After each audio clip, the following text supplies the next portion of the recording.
প্রিয় দর্শক, দেখেন আমি রাত 12টা কত বাজে এখন, দেখেন এক ভূতে মুরগি পুরাই খাচ্ছে। এই দেখেন সে ভূতের অবস্থা দেখেন, তাদের কোনো কিচ্ছু দেখা যাচ্ছে না। তারা কীভাবে দেখেন অবস্থা। আমি এই রাত 1টার সময় উঠে আমি দেখতেছি এই অবস্থা ভূতে।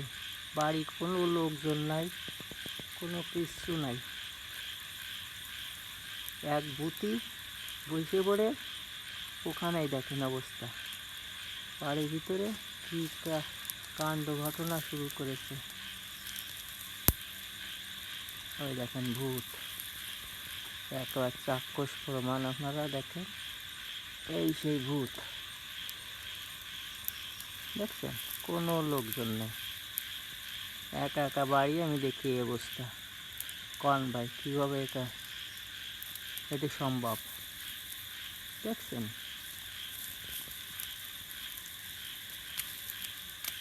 ওকে।